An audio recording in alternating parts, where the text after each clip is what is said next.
तो भाई लोग, आज तक अपन ने देखा था हवा पानी पेड़ पौधे का पर्यावरण होता है, ठीक है। लेकिन आज के इस चैप्टर में पढ़ेंगे अपन कि व्यापार, बिजनेस, व्यवसाय, इसका भी एनवायरनमेंट होता है। और ये क्या एनवायरनमेंट होता है, क्यों जरूरी है इसको पढ़ना। Hi guys, it's me Riya and I welcome you all to Step Up academy.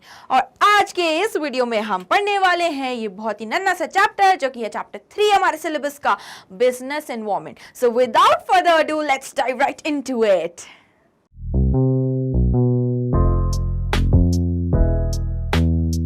तो भाई होशियारी कम दिखाओ, पेन कॉपी किताब निकालो और नोट डाउन करना शुरू करो। ये है रोड मैप, इसी क्रोनोलॉजी में पढ़ेंगे हम लोग। Take a moment, pause the video, note these down, ठीक है। यही टॉपिक्स पढ़ने वाले हैं आज हम। सबसे पहले ये जानते हैं चैप्टर शुरू करने से पहले कि चैप्टर का नाम का मतलब क्या है। बिजनेस एनवायरनमेंट है किस चिड़ैया का नाम। Read with me everyone. Business environment refers to the forces, factors, individuals and institutions which are outside the control of the business enterprise but they affect the performance of the enterprise. ये थी भाई साहब अंग्रेजी में, इतनी अंग्रेजी थी कि सीधे सर के ऊपर से निकल गई। आप समझो देसी भाषा में। तो भाई साहब बिजनेस एनवायरनमेंट वो सारी बाहरी चीजें हैं। क्या चीजें हैं? फैक्टर्स, फोर्सेस, इंस्टीट्यूशंस, इंडिविजुअल्स, जो कि बिजनेस के कंट्रोल से बाहर है, मगर उनका अफेक्ट किस पे पड़ रहा है? डायरेक्ट किस पे अफेक्ट कर रहे हैं? वो बिजनेस की परफॉर्मेंस को, ठीक है।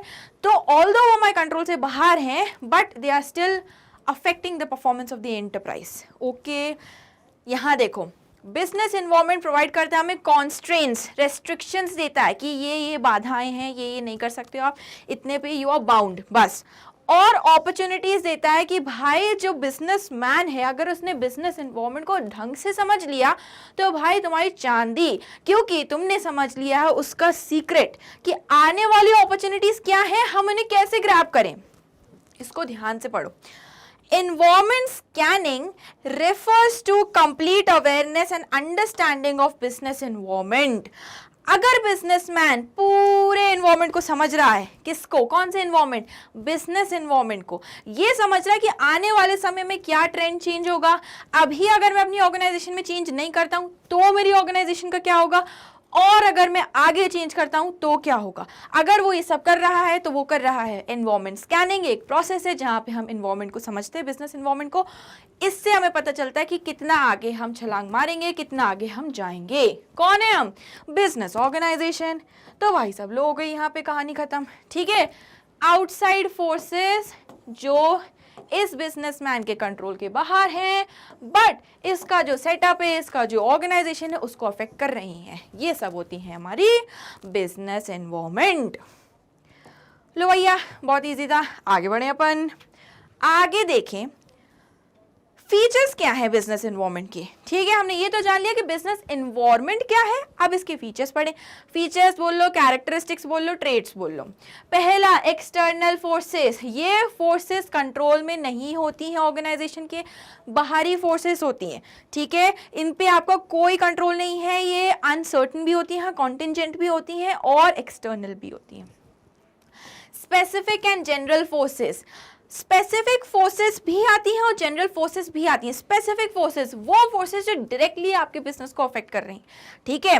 जैसे अभी ट्रेंड, आपकी क्लोथिंग की शॉप है, ठीक है। ट्रेंड जो चला उस हिसाब से आपने कपड़े बनाए, उस हिसाब से बेचे।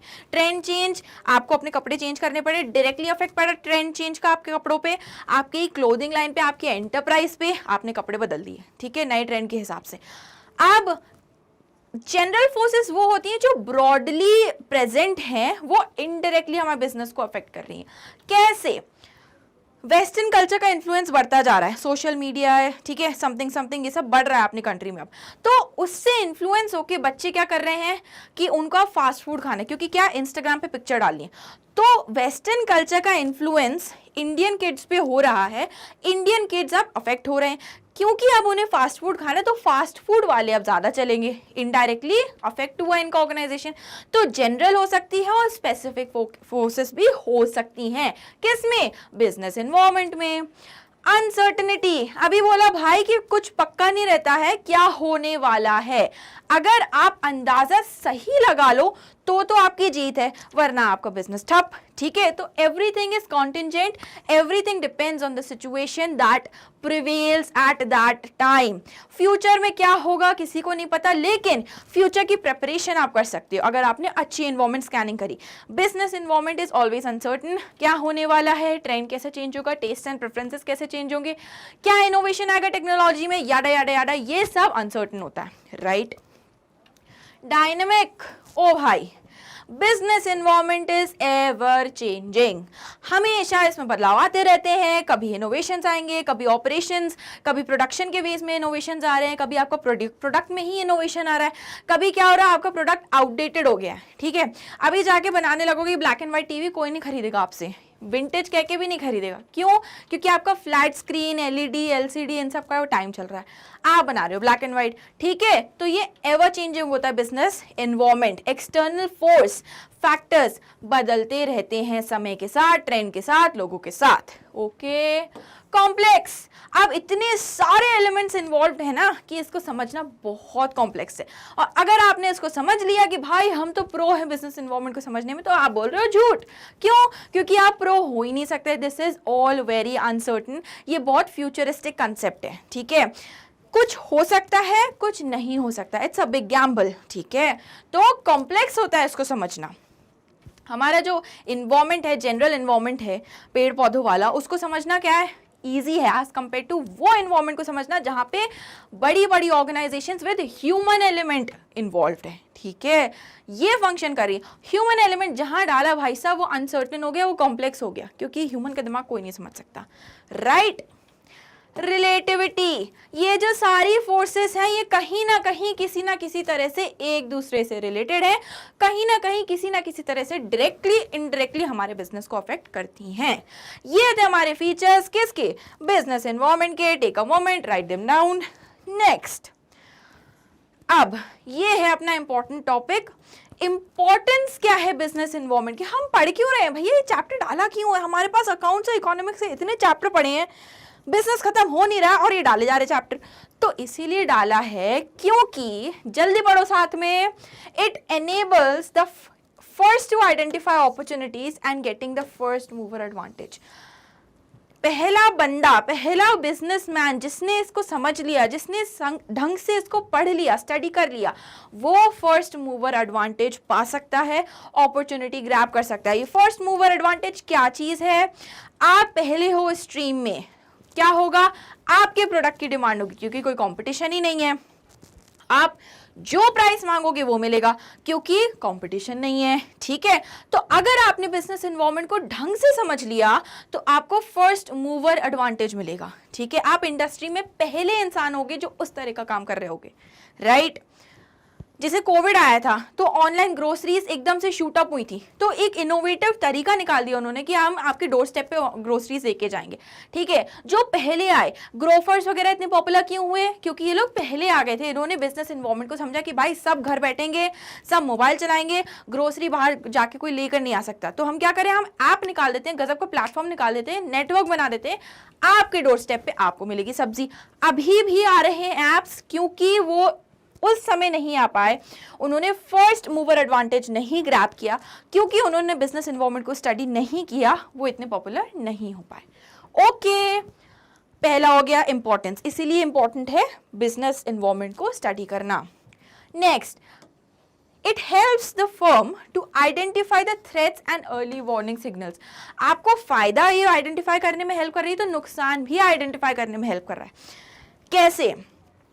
आपने देखा कि अभी जो जेनजी चल रहा है ना, Gen Z, oh my God, it girl, ठीक है, दैट गर्ल, तो जेनजी अपना ट्रेंड बहुत जल्दी शिफ्ट करते हैं। ठीक है, अगर आपका प्रोडक्ट उनको टारगेट करके बनाया, आपको ऐसा प्रोडक्ट बनाना पड़ेगा जिसमें आप फ्रीक्वेंटली चेंजेस लाते जाओ। क्यों? क्योंकि वो नया ट्रेंड आया, उन्होंने अपनी टेस्ट एंड प्रेफरेंसेस चेंज किए, आपका प्रोडक्ट तो वैसा ही है, आप वैसे ही बनाते जा रहे, तो क्या होगा, आपका बिजनेस बंद हो जाएगा। ठीक है, तो आपको क्या करना, उस प्रोडक्ट में चेंजेस लाते जाने हैं। ओके, तो ये क्या हुआ, इसने आपको दिया, आपने क्या किया, बिजनेस इन्वायरमेंट को स्टडी किया कि यार ये जो बच्चे हैं ना, इनका टेस्ट बहुत जल्दी चेंज होता है, तो कुछ ऐसा अपन करें कि अपन प्रोडक्ट भी डेवलप करें, अपना उसमें ऑथेंटिक टच भी रहे और चेंजेस भी लाएं जिस तरह की डिमांड हो। ठीक है, हमें थ्रेट्स और अर्ली वार्निंग सिग्नल्स मिल गए कि अगर हम चेंज नहीं करेंगे तो हमारा बिजनेस ठप हो जाएगा। ओके, देखो next, it is helpful in tapping and assembling resources.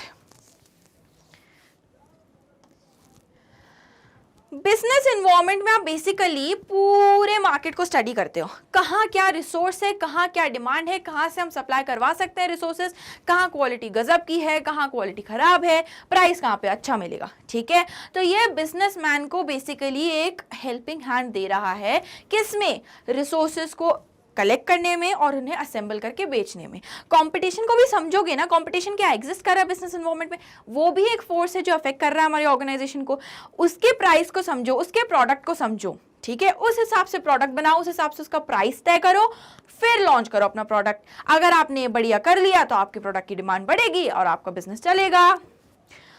Next, it helps to adjust and adapt with rapid changes. ठीक है, अभी देखा अपन ने, क्योंकि समय के साथ बहुत जल्दी जल्दी ट्रेंड्स चेंज हो रहे हैं, डिमांड की वैरायटी आती है, डिमांड चेंज होती है, तो बिजनेस इन्वायरमेंट को अगर आप स्टडी करोगे ना, नजर रखोगे कि क्या ट्रेंड चल रहा है, क्या लोग डिमांड कर रहे हैं, तो आप जल्दी से अपनी ऑर्गेनाइजेशन में चेंजेस इंप्लीमेंट कर पाओगे।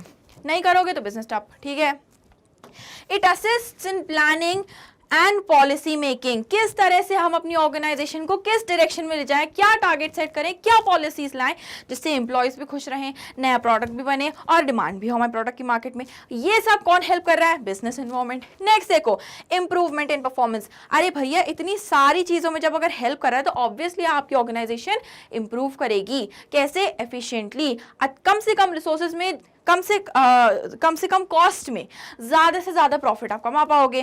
क्यों, क्योंकि आप समय के साथ बदलना जानते हो, आप समय के साथ चेंजेस करना जानते हो। किसकी बदौलत, एनवायरनमेंट स्कैनिंग, जो कि क्या है, बिजनेस एनवायरनमेंट को स्टडी करने का तरीका। लो भैया, कहानी खत्म, जल्दी जल्दी अपन आगे बढ़ेंगे, बहुत छोटा सा वीडियो है, hang in there guys. Dimensions of business environment, dimensions माने कंपोनेंट्स, इसमें क्या क्या चीजें आती हैं, तो देखो क्या क्या है, 5 कैटेगरीज हैं। अच्छा, डायमेंशंस की वो भी देख लो भाई, डेफिनेशन इंपॉर्टेंट है। All the factors, forces, institutions which have direct और indirect influence over the business transactions, वो सब कहलाते हैं क्या, डिमेंशंस। मतलब मोटा मोटी ये कंपोनेंट्स हैं बिजनेस एनवायरनमेंट के। क्या क्या है कंपोनेंट्स, इकोनॉमिक कंपोनेंट्स होते हैं, पैसे वाले, सोशल, सोसाइटी से रिलेटेड, पॉलिटिकल, पॉलिटिक्स, ठीक है, गवर्नमेंट से related, legal, law and order से रिलेटेड, टेक्नोलॉजिकल, इनोवेशन, टेक्निक से रिलेटेड। अब देखें आगे, अब इनको पढ़ लें अपन जरा डिटेल में। सबसे पहले क्या था अपना, इकोनॉमिक एनवायरनमेंट। ये देखो इसमें क्या क्या आता है, all the forces and factors which directly affect the economy of the country। आपकी कंट्री जहां आपका बिजनेस फंक्शन कर रहा है, अगर कोई फोर्सेस, फैक्टर्स उस इकोनॉमी को, उस कंट्री की इकोनॉमी को अफेक्ट कर रहे हैं डायरेक्टली, वो सारे आते हैं forces and factors economical environment में। ये क्या बनाया है, इसे करते हैं अपन रेस। ठीक है, देखो जैसे क्या, GDP, national income, profit earning rates, ये सारे फैक्टर्स डायरेक्टली किसको अफेक्ट कर रहे हैं, इकोनॉमी को। अच्छा ये बताओ, इकोनॉमी माने पैसा, ठीक है, पूरा पैसा चल रहा है, ठीक है, it is a network basically.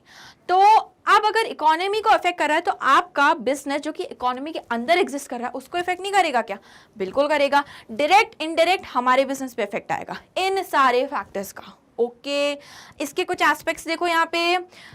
अच्छा, इसका डायरेक्ट इफेक्ट होता है हमारे बिजनेस पे, इकोनॉमी पे आएगा जैसा इफेक्ट, जैसा इकोनॉमी चलेगी उस हिसाब से हमारा बिजनेस चलेगा। इकोनॉमी डिसाइड करती है क्या, सबसे पहले देखो कि इंक्रीज इन जीडीपी हो रही है कि नहीं। इंक्रीज इन जीडीपी क्या दिखा रहा है, आपकी इकोनॉमी हेल्दी है, प्रोग्रेसिव है, अच्छा काम हो रहा है, तो क्या होगा, आपका बिजनेस भी प्रोग्रेसिव है, इसका मतलब आपके यहाँ भी अच्छा प्रोडक्शन हो रहा है। नेक्स्ट देखो, हाई इन्फ्लेशन रेट, इन्फ्लेशन माने कॉन्स्टेंटली प्राइस इंक्रीज हो रहा है किसी भी प्रोडक्ट के, स्टेबिलिटी नहीं है। तो हाई इन्फ्लेशन रेट से क्या होता है, डायरेक्टली मोटा मोटी समझो, डायरेक्टली जो रेट ऑफ इंटरेस्ट हैं वो हाई हो जाते हैं। रेट ऑफ इंटरेस्ट माने वो रेट जो कि बैंक चार्ज करता है आप पर, या आपसे जब आप लोन लेते हो बैंक से, ठीक है। अब इन्फ्लेशन आया, रेट ऑफ इंटरेस्ट हाई हुए, लोन महंगा होगा। अब लोन महंगा होगा तो हम पैसा नहीं जुटा पाएंगे, किसके लिए? एक्सपेंशन के लिए। काम कम हो जाएगा। समझ में आया? डायरेक्ट इफेक्ट पड़ा हमारे उस पे, किस पे? ऑर्गेनाइजेशन पे। नेक्स्ट देखो भाई, डिक्रीज इन इंटरेस्ट रेट। भाई इंटरेस्ट रेट अगर बैंक के रेट ऑफ इंटरेस्ट में कम क्या होते हैं, गिरावट आती है, डिक्रीज होता है वो, ठीक है, तो क्या होगा? लोन लेना सस्ता पड़ेगा, क्योंकि हमें इंटरेस्ट कम देना पड़ रहा है, लोन लेना सस्ता, तो लोग लोन भर भर के लेंगे। क्यों ले रहे हैं लोन? एक्सपैंड करने के लिए, खूब सारा प्रोडक्शन करेंगे, खूब अपनी ग्रो करेंगे। क्या? ऑर्गेनाइजेशन, हेल्दी ऑर्गेनाइजेशन बनेगी, काम बढ़ेगा आगे। तो डायरेक्ट इफेक्ट पड़ा। पासिंग ऑफ जीएसटी, जीएसटी आया, कुछ इंडस्ट्रीज को बहुत फायदा हुआ, कुछ इंडस्ट्रीज को थोड़ा नुकसान हुआ।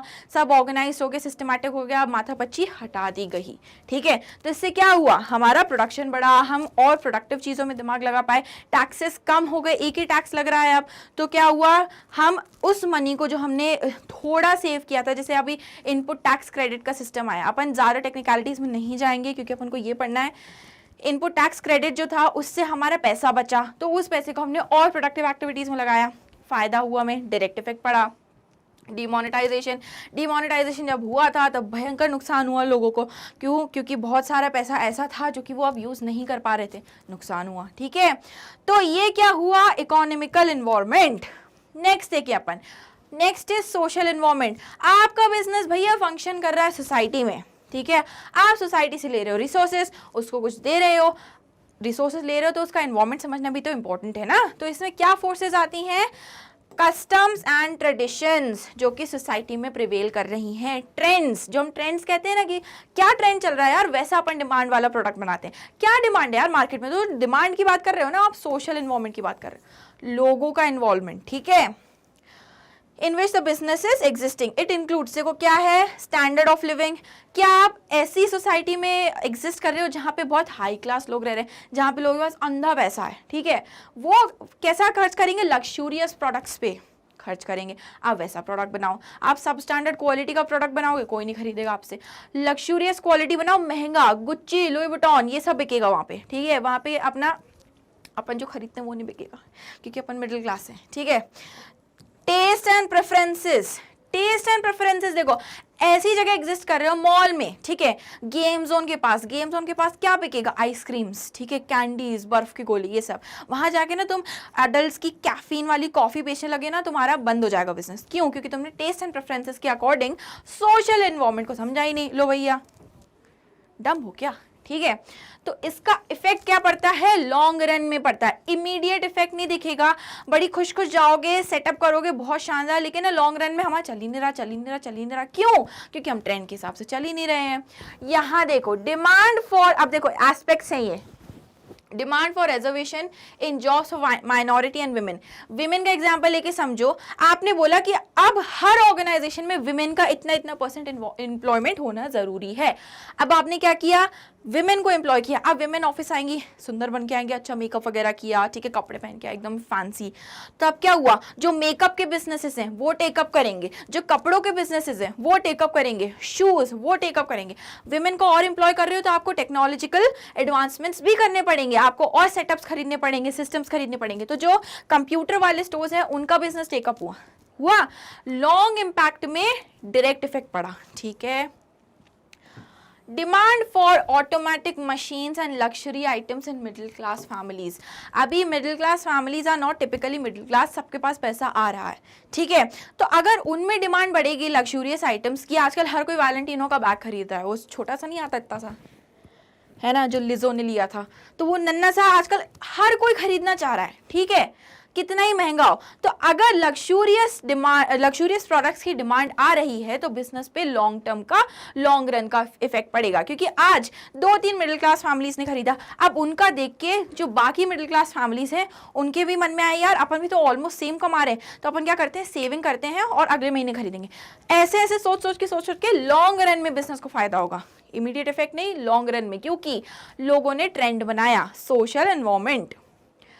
Change in quality of life, quality of life change हो रहा, मतलब पैसा आ रहा है आपके पास, ठीक है, या पैसा जा रहा है, हो सकता है डिग्रेड भी हो रही हो आपकी क्वालिटी, ठीक है, दोनों फैक्टर्स हैं। इसका भी इफेक्ट पड़ेगा बिजनेसेस पे, birth and death rates and population, किस तरह की पॉपुलेशन है आपकी, क्या कॉन्स्टिट्यूशन है पॉपुलेशन का, बूढ़े लोग हैं, बच्चे हैं, जवान हैं, या बर्थ रेट्स हाई हैं, डेथ रेट्स हाई, उस हिसाब से आपका बिजनेस इम्पैक्ट होता है।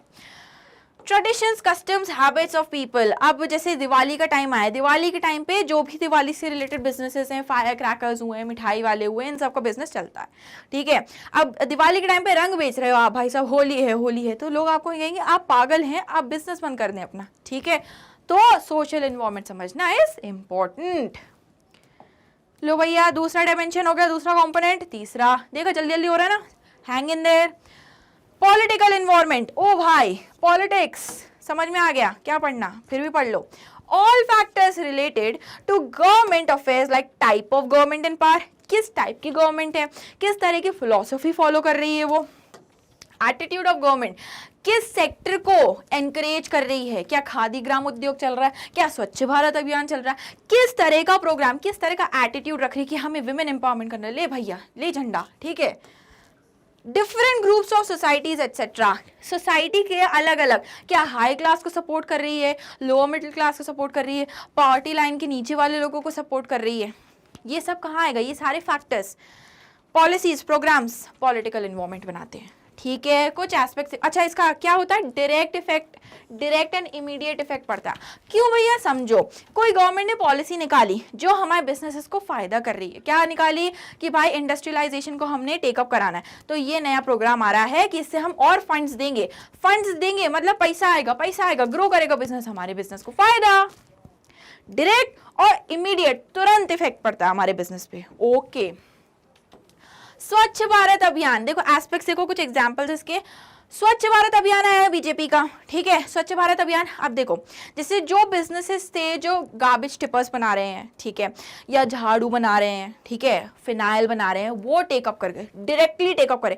क्यों, क्योंकि स्वच्छता आई भैया, हर एक को कीड़ा है कि भाई साफ रखना। सारी नगर पालिकाएं, नगर निगमों में खूब सफाई का काम चला, तो उन्होंने क्या की, डिमांड की इन प्रोडक्ट्स की, उनके बिजनेस हो गए शूट, खत्म, करोड़पति बन गए वो।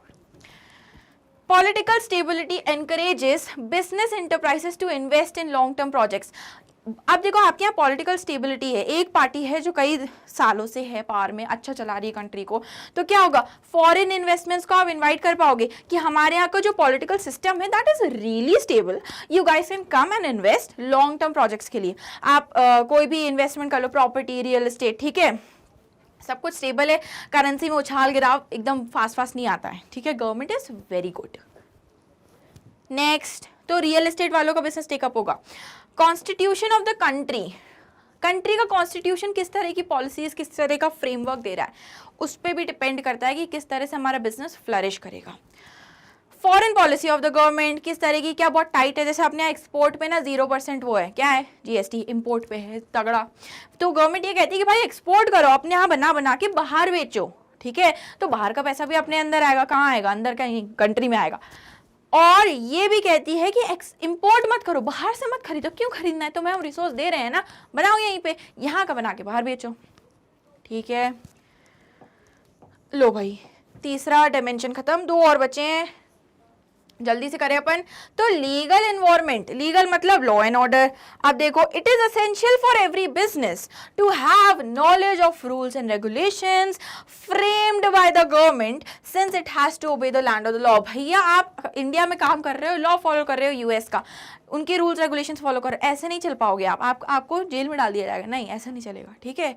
वो क्योंकि उनकी प्रैक्टिसेस अलग है, हमारी प्रैक्टिसेस अलग है, तो जो लॉ एंड ऑर्डर प्रिवेल कर रहा है, जिस जगह आप फंक्शन कर रहे हो, ऑपरेट कर रहे हो, वो फॉलो करना is important. It includes law and legislative acts, जो भी कंट्री में प्रिवेल कर रहे हैं, ठीक है, चल रहे हैं, जो भी गवर्नमेंट ने लागू कराए हैं। ऑर्डर्स इश्यूड बाय गवर्नमेंट, जो भी नया ऑर्डर आता है कि ऐसा ऐसा नहीं होगा, ऐसा ऐसा होगा, वो करना पड़ेगा, नहीं तो फिर आपका बिजनेस बंद हो जाएगा। कोर्ट जजमेंट्स, कोर्ट से ऐसा ऑर्डर आया, कहते हैं ना कि यार कोर्ट से ऐसा ऑर्डर आया है, बिजनेस के लिए अच्छा नहीं है, या ये हमारे लिए अच्छा नहीं, उसके लिए अच्छा है, ठीक है, तो वो सब फॉलो करना पड़ेगा, ठीक है। Deep breath. डायरेक्ट इफेक्ट पड़ेगा इसका, लाइन यहाँ लिखी नहीं है तो अपन लिख देते हैं, डायरेक्ट इम्पैक्ट ये समझ लो जिसमें दम है, इम्पैक्ट लिखा है ये, ठीक है। अब एस्पेक्ट्स को देखो यहाँ पे, legal policies relating to licensing and foreign trade. आपको इजीली लाइसेंस मिल रहा है किसी बिजनेस को रन करने के लिए, ठीक है, स्टार्ट करने के लिए, तो क्या होगा, वो बिजनेस अच्छे से चलेगा। आपको लाइसेंस लेने में 10 साल लग गए, तो भैया फिर ऐसा बिजनेस करना क्यों, दूसरा बिजनेस करो ना। आपको पता ही है 10 साल लगेंगे आपको बिजनेस में लाइसेंस पाने के लिए, उसके बाद आप बिजनेस शुरू करोगे। डायरेक्ट इंपैक्ट पड़ा आपके बिजनेस पे। Statutory warnings essential to be printed on labels. देखो जैसे हम प्रोडक्ट खरीदते हैं उस पर लिखा रहता है ना, keep away from children, keep in फला फला कंडीशन, कीप इन यहाँ, डू नॉट इंजेस्ट, ठीक है, नॉट फॉर ओरल पर्पसेस, ऐसा। तो वो इंपॉर्टेंट है। अगर आप अपने प्रोडक्ट्स पे वो प्रिंट नहीं कर रहे हो, कोई आप पे केस ठोक देगा कंज्यूमर प्रोटेक्शन एक्ट्स के अंडर, और फिर क्या होगा, आपका बिजनेस आपसे छीन लिया जाएगा, हो सकता है आपको जेल भी हो जाए। लो भैया, दी एंड, ठीक है। तो वो नहीं करना है अपन को वो काम नहीं करना है। अपन को क्या करना है, अपन को समझना है लीगल एनवायरनमेंट को और अपना बिजनेस रन करना है फेयर जस्टिफिएबल मीन्स के थ्रू। Laws to keep check on advertisements. Advertisement आप कर रहे हो, ठीक है, तो भाई अच्छी तरीके से एडवर्टाइजमेंट करो, मैल प्रैक्टिसेस मत करो। भाई बंदूक लगा के कह रहे हैं कि भाई खरीदे प्रोडक्ट, नहीं, ऐसे नहीं। एडवर्टाइजमेंट कर रहे हो तो फेयर मीन्स यूज करके करो, ओके। लास्ट अपन समझे कंपोनेंट जो कि है टेक्नोलॉजिकल एनवायरनमेंट। अरे वाह, बहुत इजी है ये, जल्दी देखो। It includes forces related to scientific improvements and innovations. हमारे प्रोडक्ट में साइंटिफिक इंप्रूवमेंट्स और इनोवेशंस आते हैं तो किसकी वजह से आते हैं, टेक्नोलॉजिकल एनवायरनमेंट की फोर्सेस की वजह से।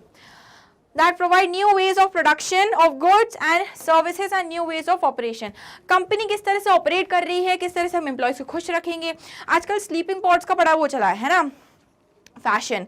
कहाँ से आया, जापान कोरिया से आया है, तो वो काम कराते हैं अपने लोगों से, लेकिन उनको सोने को भी देते हैं, स्लीपिंग पॉड्स बना देते हैं अपने ऑर्गेनाइजेशन में कि आपको 1-2 घंटा जितना भी सोना है सो लो, फिर से रिचार्ज होकर काम करो, ठीक है।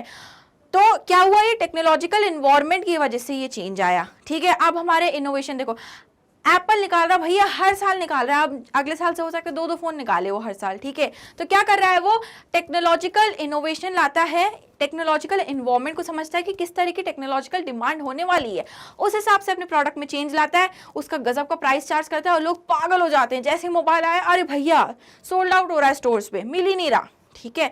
तो उन्होंने क्या किया, उन्होंने टेक्नोलॉजिकल एनवायरनमेंट को समझ लिया। एस्पेक्ट्स देखो जल्दी से, इसका डायरेक्ट इंपैक्ट पड़ेगा ऑनलाइन सेल ऑफ ग्रोसरीज। अपन ने देखा अभी कोविड में कैसे ऑनलाइन सेल ऑफ ग्रोसरीज ज़्यादा हुई, उन्होंने टेकअप कर लिया। ऑनलाइन बुकिंग ऑफ टिकट्स, अब कोई भी जाके ना रिजर्वेशन ऐसे ट्रेन का कराता नहीं है वहाँ खिड़की पे जाके खड़े होके, अपना जल्दी से IRCTC ऐप खोला, जल्दी ठक ठक ठक ठक टिकट कराया, खत्म। प्लेन का टिकट कराना है, बुक माई शो, कोई भी वेबसाइट पे गया अपन, ठक ठक ठक ठक ठक प्लेन का टिकट खत्म, ठीक है। कंपैरिजन्स ऑफ प्राइसेस ऑनलाइन, आपको जैसे कोई खरीदनी है चीज़ अमेजोन पे मिल रही है, आपने क्या क्या अमेजोन पे ये शर्ट मेरे को पसंद नहीं आ रही, मिंत्रा पे देख लो, यहाँ देख लो, जूडियो वूडियो वगैरह सब जगह देख ली, ठीक है। और फिर कंपेयर करके प्राइसेस अपन ने एक प्रोडक्ट सिलेक्ट किया। ये क्या थे हमारे टेक्नोलॉजिकल एनवायरनमेंट के फैक्टर्स। यहाँ पे होता है ये वाला टॉपिक खत्म। तो अब आते हैं अपन अपने नेक्स्ट टॉपिक पे जो कि है features of new economic policy. New economic policy government environment या पॉलिटिकल एनवायरनमेंट से रिलेटेड है, लेकिन इसका डायरेक्ट इम्पैक्ट पड़ा बिजनेसेस पे। New economic policy 1991, not so new now, क्योंकि ये एंशिएंट हो गई है, हम लोग जेनजी हैं, we do not believe in 90s things, you know, ठीक है। लेकिन इसको पढ़ना पड़ेगा, ओके, क्योंकि एग्जाम में आ सकता है। तो इसके फीचर्स क्या क्या हैं, 3 फीचर्स आए भाई साहब। लिबरलाइजेशन, आज़ादी, ठीक है। प्राइवेटाइजेशन, गवर्नमेंट से छीन लिया अपन ने, ठीक है, प्राइवेट सेक्टर को दे दिया, छीना नहीं, उन्होंने हमें दान दिया है, छीना नहीं है, गवर्नमेंट कभी छीनने देती नहीं है। ग्लोबलाइजेशन, सारी दुनिया को एक कर दिया। अब इनको पढ़ लेते हैं अपन डिटेल में, जल्दी से ध्यान से पढ़ो क्योंकि ये है important topic from the exam perspective. Liberalisation, liberty, आजादी, ठीक है। मीनिंग देखो जल्दी, read with me. It refers to the end of licence, quota and many more restrictions and controls which were put on industries before 1991। क्योंकि इसके पहले अपनी जो इकोनॉमी थी it was not really stable। अपन नए अपन फ्रीडम मिली थी, अपन नया इंडस्ट्रियलाइजेशन लाए थे, इंडस्ट्रीज टेकअप कर रही थी, तो इन पे ना बहुत सारे रेस्ट्रिक्शंस थे कि आप बाहर नहीं एक्सपोर्ट करोगे, आप अंदर अंदर ही अंदर एक्सपोर्ट करो, अंदर वाली इंडस्ट्रीज को फ्लरिश करो, बाहर से आप सामान नहीं मंगवा सकते हो, ठीक है, आउटसोर्सिंग नहीं कर सकते हो। ऐसे बहुत सारे लाइसेंसेस थे, रिस्ट्रिक्शंस थे 1991 के पहले। इन सब को अगर अबॉलिश किया है तो किसने किया है? Liberalisation. Liberalisation means abolition of all such restrictions. Indian companies got liberalisation in the following ways. Indian companies को किस तरह से लिबरलाइजेशन मिला? जल्दी देखो यहाँ पे, abolition of licence except in a few. बहुत सारे लाइसेंसेस थे जो कि एक इंडस्ट्री पे एप्लीकेबल थे पहले, आप ऐसा नहीं कर सकते, ऐसा नहीं कर सकते, ये कर सकते हो, ये कर सकते हो, ये कर सकते हो, तो वो सारे हटा के अब से मेन लाइसेंसेस बचे हैं, ठीक है। तो लिबरलाइजेशन मिला उनको थोड़ी फ्रीडम मिली कि आप अपना बिजनेस को और फ्लरिश करो और अच्छी तरीके से चलाओ। Liberalisation in import and export, ठीक है, पहले सब कुछ मना था, इंपोर्ट एक्सपोर्ट नहीं करना है क्योंकि आपको इंडियन कंट्री, अपनी कंट्री को ही अच्छे से बढ़ाना है, सामान यहीं बेचो, सामान यहीं से खरीदो, ठीक है। लेकिन अब वो अबॉलिश कर दिया गया, आप एक्सपोर्ट भी कर सकते हो, इंपोर्ट भी कर सकते हो ज़रूरत पड़ने पे।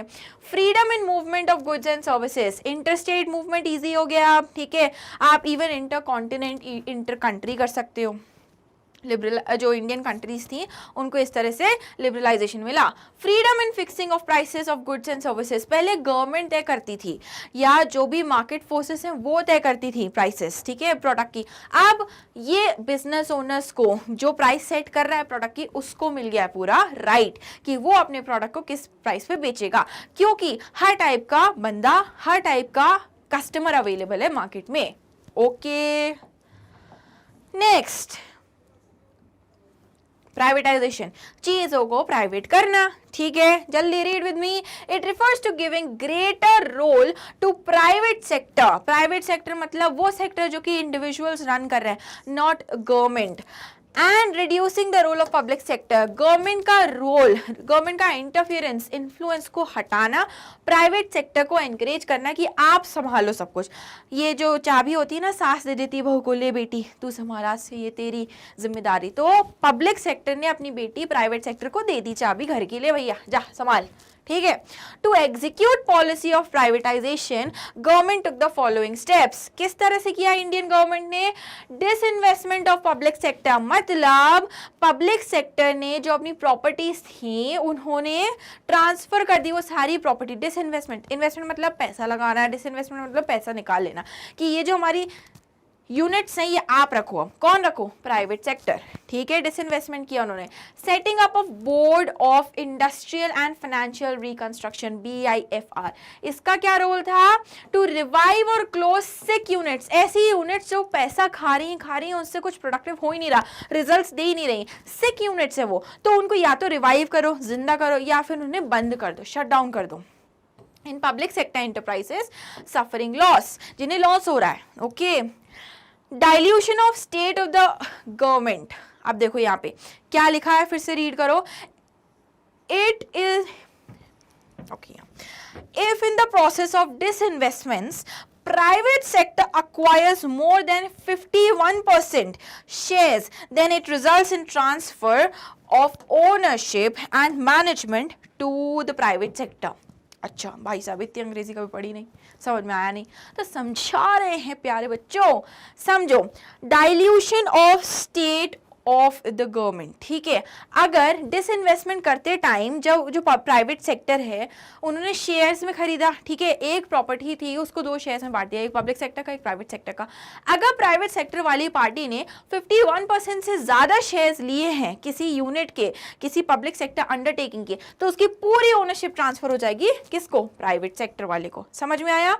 किससे ज़्यादा होने चाहिए? 51% शेयर से ज़्यादा होने चाहिए, तो ओनरशिप एंड मैनेजमेंट पूरी हो जाएगी प्राइवेट सेक्टर की। आया? समझ में आया? क्लियर? नहीं आया?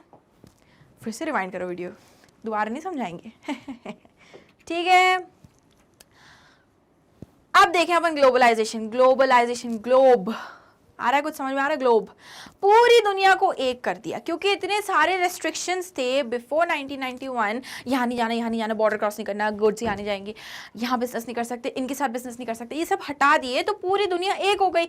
जहाँ बिजनेस करना है, जैसा बिजनेस करना है करो, ठीक है, यू आर फ्री, लिबर्टी है आपको, लिबरलाइजेशन दिया हमने, जिससे ग्लोबलाइजेशन हुआ। ठीक है, read with me what is globalisation. It is the integration of various economies of the world. World में इतनी सारी कंट्रीज है, हर एक कंट्री की अलग अलग इकोनॉमी है, उनका इंटीग्रेशन करना है इस ग्लोबलाइजेशन।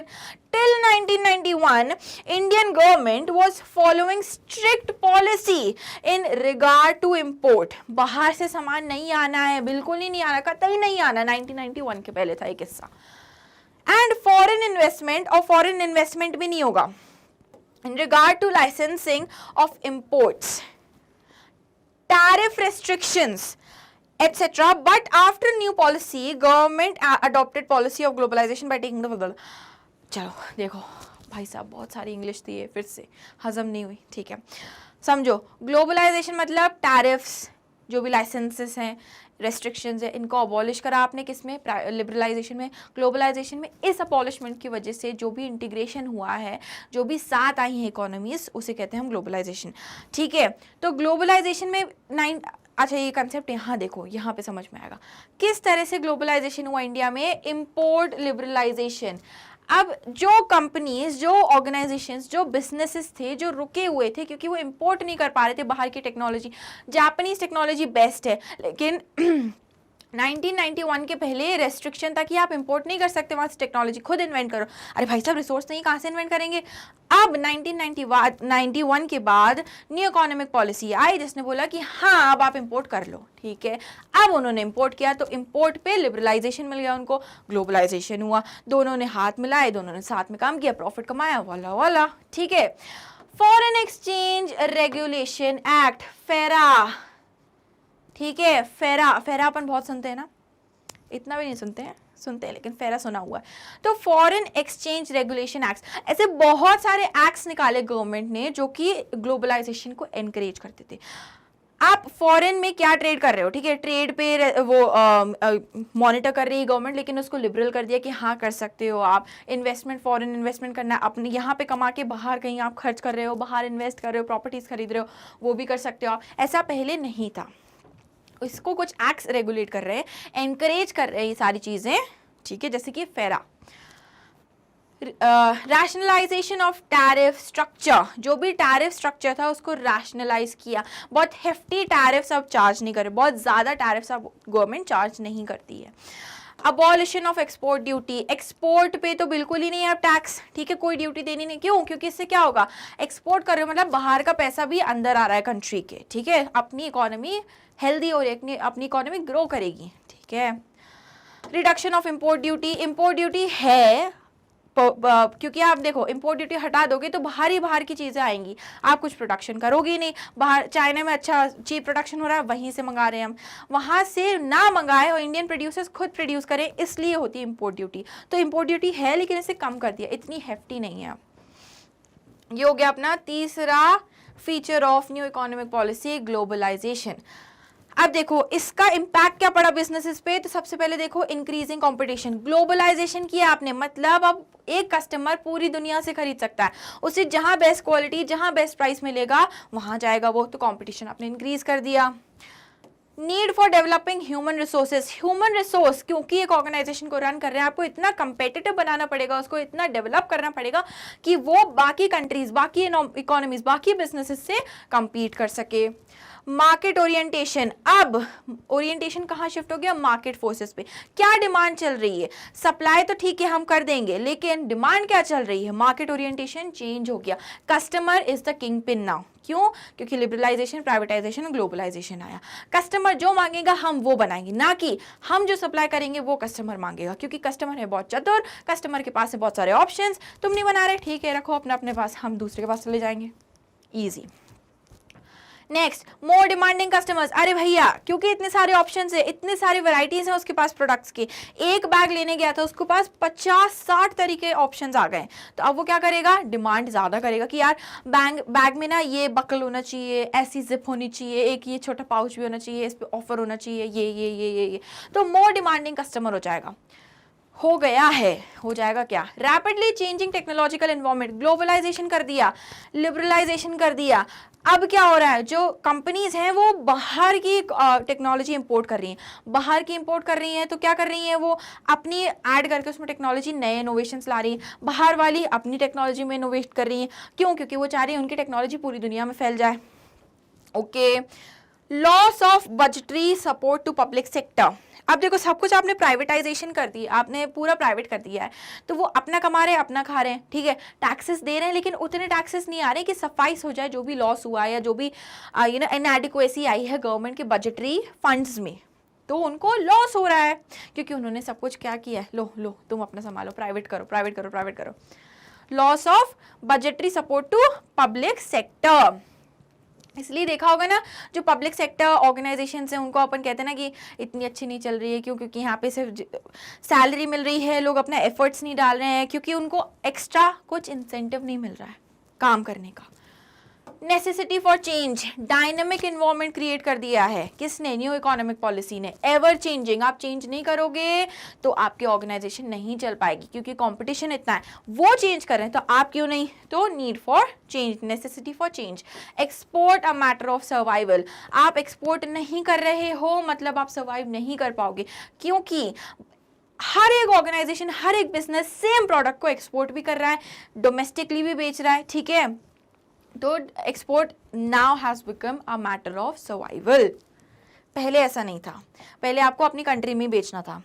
अब देखो नेक्स्ट क्या है टॉपिक, मैनेजरियल। अच्छा ये तो हो गया कि क्या क्या इंपैक्ट पड़ा न्यू इकोनॉमिक पॉलिसी का बिजनेस पे। अब मैनेजर्स ने किस तरह से रिस्पॉन्स दिया इसको, ये देखो, managerial responses to the change in business environment.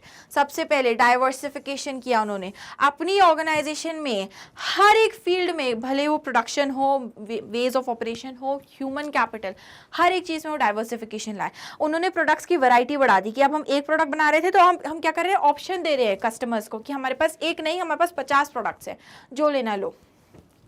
Next देखो, जॉइंट वेंचर्स आ गए। अब इतना कंपटीशन बढ़ गया कि जो कंपनी थी उन्होंने क्या किया, हम आपसे हाथ मिलाते हैं, ठीक है। तो ऐसे देखो जैसे टाटा और जैगुआर, इन्होंने तो टेक ओवर किया, लेकिन वो एक तरह से joint venture is a different thing, do not come at me, okay. But लोगों ने क्या किया, कंपनीज ने क्या किया, साथ में हाथ मिलाना शुरू किया कि हमारे पास रिसोर्सेज है, आपके पास टेक्नोलॉजी है, आपके पास फाइनेंशियल रिसोर्सेज है, चलो अपन दोनों साथ में मिलकर काम करते हैं, बढ़िया काम करेंगे, आपने अपना शेयर बांट लिया, ठीक है। जॉइंट वेंचर्स बढ़िया है। किसके बाद? न्यू इकोनॉमिक पॉलिसी के बाद। ब्रांड बिल्डिंग हो गई जरूरी। ब्रांड बिल्डिंग मतलब अपने ब्रांड का नाम, ठीक है, हम कुछ नया फीचर डाल रहे हैं, नई तरह से एडवर्टाइजमेंट्स कर रहे हैं, नए ऑफर्स ला रहे हैं, जिसकी वजह से हमारे ब्रांड का नाम बढ़ रहा है, ब्रांड का नाम बिल्ड हो रहा है। ये जरूरी हो गया मैनेजर्स के लिए सर्वाइव करने के लिए। क्या? Brand building. Use of latest technology, आप लेटेस्ट टेक्नोलॉजी यूज नहीं करोगे, आप मात खा जाओगे, एफिशिएंटली प्रोडक्ट प्रोड्यूस नहीं कर पाओगे, वो फीचर्स नहीं डाल पाओगे, बिजनेस बंद कितनी जल्दी हो रहा है ना। किसी बिजनेस को शुरू करने में रीढ़ की हड्डी टूट जाए, लेकिन बंद करने के लिए बस कुछ सेकंड लगते हैं केयरलेसनेस के। यहाँ देखो, इम्प्रूव्ड कंपनसेशन लेवल, क्योंकि कंपटीशन इतना है, इतनी सारी ऑर्गेनाइजेशंस रन कर रही हैं, हर एक ऑर्गेनाइजेशन को गजब के बंदे चाहिए काम करने को, गजब की क्रिएटिविटी, गजब का इनपुट दे, वो भयंकर इंटेलिजेंट, तो उनको कंपनसेशन भी अच्छा देना पड़ेगा, आपको उनको रिम्यूनरेशन भी अच्छा देना पड़ेगा। क्यों? अच्छा ये देखो, क्योंकि उसके पास देखो ऑप्शंस बहुत हैं, उसे पता है, एम्प्लॉय को पता है कि उसके पास स्किल है, मैं जहाँ जाऊँगा ना झंडे गाड़ूंगा। तो अगर तुम्हें उसको अपने ऑर्गेनाइजेशन में रोक के रखना है तो तुम्हें उससे अच्छा सैलरी, अच्छा पैकेज देना पड़ेगा, नहीं तो वो क्या करेगा, स्विच, क्योंकि यहाँ पे उसको अच्छा मिल रहा है। ओके, कस्टमर बन गया है face after the new economic policy. This is understood by the world, ठीक है, क्योंकि अब हमारा कस्टमर है किंग पिन, राइट, उसके हिसाब से सब कुछ चलेगा। यहाँ पे होता है हमारा ये वाला टॉपिक खत्म। तो भाई लोग, अपना ये लास्ट टॉपिक है डीमोनेटाइजेशन। जल्दी से चैप्टर खत्म होने वाला है, बहुत अच्छा कर रहे हैं अपन। डीमोनेटाइजेशन क्या था, सबको वो रात याद है कि नहीं, जब मोदी जी ने ऐलान किया था कि भाइयों और बहनों, मित्रों, 500 और 1000 के नोट आज रात से, कल के दिन से मान्य नहीं होंगे। वही है डीमोनेटाइजेशन। जल्दी से पढ़ो हमारे साथ। सो नवंबर 8, 2016, कितने साल हो गए? 16, 17, 18, 19, 20, 21, 22, 23, 5, 6, ऑलमोस्ट 7 ईयर्स हो गए पूरे, राइट, ठीक है। It was a day when 500 and 1000 denomination notes were withdrawn from the circulation. इनको खींच लिया गया था बाहर इकोनॉमी से कि अब ये सर्कुलेट नहीं होंगे. It resulted in withdrawal of 86% currency. Just imagine, हमारी इकोनॉमी एक तो इतनी बड़ी है, उसमें 500 और 1000 के नोट्स ही चल रहे थे, उसमें से भी 86% कई करेंसी निकाल ली गई. उस 500 1000 के नोट में से जो भी डिनोमिनेशंस चल रहे थे 500 1000 के, वो निकाल लिए गए. ठीक है. People were advised to go to the bank to replace old notes with the new up to a limit. ये क्यों किया गया था? ताकि करप्शन हटा सकें, क्योंकि लोगों के पास बहुत सारा ब्लैक मनी था. अब वो कन्वर्ट कराएंगे, अप टू अ लिमिट ही करा पाएंगे, बाकी जो कराएंगे वो कन्वर्ट अपने पैसे, ठीक है, नोट्स चेंज करवाएंगे 500 1000 के, एक लिमिट तक ही करा पाएंगे, राइट. तो इससे वो टारगेट कर पाएंगे कि किसके पास क्या ब्लैक मनी है, कैसा करप्टेड अमाउंट है. यहाँ देखो इम्पैक्ट ऑफ डीमोनेटाइजेशन कैसे पड़ा ये ऑर्गेनाइजेशंस पे. सबसे पहले देखो money and interest rates. Money and interest rate पे क्या पड़ा? डिक्लाइन इन कैश ट्रांजैक्शंस, क्योंकि लोगों के पास पैसा खत्म हो गया था, बड़े नोट तो हट गए, अब कैसे करोगे ट्रांजैक्शंस? तो डिक्लाइन इन कैश ट्रांजैक्शंस, लोगों ने अवॉइड किया कैश ट्रांजैक्शंस करना. बैंक डिपॉजिट्स इंक्रीज, क्योंकि बैंक कन्वर्ट कर रहा था नोट्स उस समय, तो लोग क्या कर रहे थे कि भैया हम जाके ना अपना पूरा पैसा बैंक में डाल देते, जिससे कि वो अपने आप कन्वर्ट करेगा, हमारी पंचायत खत्म. इंक्रीज इन फाइनेंशियल सेविंग्स, और लोगों ने फाइनेंशियल सेविंग्स करना शुरू कर दी थी ये डिमोनेटाइजेशन आने के बाद. Next, private wealth. लोगों की प्राइवेट वेल्थ पे क्या इफेक्ट आया? सबसे पहले देखो डिक्लाइन, सबकी प्राइवेट वेल्थ कम हो गई. क्यों? Since some high denomination notes of 500 and 1000 were not returned. ठीक है. And real estate prices fell. बहुत सारे लोग ऐसे थे जो एक लिमिट के बाद कन्वर्ट नहीं करा पा रहे थे अपने नोट्स को, राइट. तो उसके बाद क्या हुआ था, जो भी उनका वो सम बचा था ना, वो क्या हो गया? इनवैलिड हो गया. ठीक है. वो सर्कुलेशन में आप एग्जिस्ट नहीं कर सकता, आप उसको नहीं चला सकते इकोनॉमी में. इसके कारण लोगों की जो प्राइवेट वेल्थ थी ना, वो फॉल होने लगी. रियल एस्टेट प्राइसेस भी गिरने लगे. क्यों? क्योंकि रियल एस्टेट की अब डिमांड ही नहीं है, लोगों के पास पैसा ही नहीं बच रहा था. पब्लिक सेक्टर वेल्थ पे कोई इफेक्ट नहीं पड़ा, क्योंकि ये गवर्नमेंट की बहुत ही सोची समझी स्ट्रैटेजी थी. नेक्स्ट आओ. नेक्स्ट क्या है? this is not dignitization guys, this is digitalization. Okay. Digitalisation बढ़ गया डिमोनेटाइजेशन आने के बाद. क्यों? क्योंकि अब कैश ट्रांजैक्शंस कोई कर ही नहीं रहा था, सब लोग ऑनलाइन ट्रांजैक्शंस कर रहे थे, पेटीएम यूज कर रहे थे, गूगल पे यूज कर रहे थे, अभी जो आए हैं प्लेटफॉर्म्स, राइट. तो इंक्रीज हुआ. Real estate prices fail, right. क्यों? क्योंकि लोगों के पास अब पैसे नहीं थे, तो लोग प्रॉपर्टी कैसे खरीदेंगे? डे टू डे ट्रांजैक्शंस ही नहीं कर पा रहे थे लोग, इतनी कमी हो गई थी पैसों की. Tax collection, rise in tax collection because of increase disclosure. अब सबकी पोलें खुलने लगी, तो जिन्होंने टैक्स बचाया था, टैक्सेस नहीं दिए थे, उनको भी टैक्स देने को फोर्स किया गया, तो टैक्स कलेक्शन इंक्रीज हो गया. Next. Oh wow, wonderful, chapter खत्म. Okay great. ये था अपना नन्ना सा चैप्टर. आज अपन ने पढ़ा कि बिजनेस एनवायरनमेंट क्या है, बिजनेस का पर्यावरण क्या है, इसके डायमेंशंस क्या है, कैरेक्टरिस्टिक्स, ट्रेट्स क्या है, और न्यू इकोनॉमिक पॉलिसी ये आई तो इसका इम्पैक्ट क्या पड़ा हमारे बिजनेसेस पे. I hope you liked the video guys. Thank you for staying with me, watching with me, and if you like the video, make sure you subscribe to our channel, hit that like button in the face and share this video with your friends. Step Up Academy visit करना मत भूलना, क्योंकि वहाँ मिलेगा आपको amazing content सारे competitive exams का, सारे boards, सारी classes का. I'll meet you guys in the next video. Till then, take care. Toodles.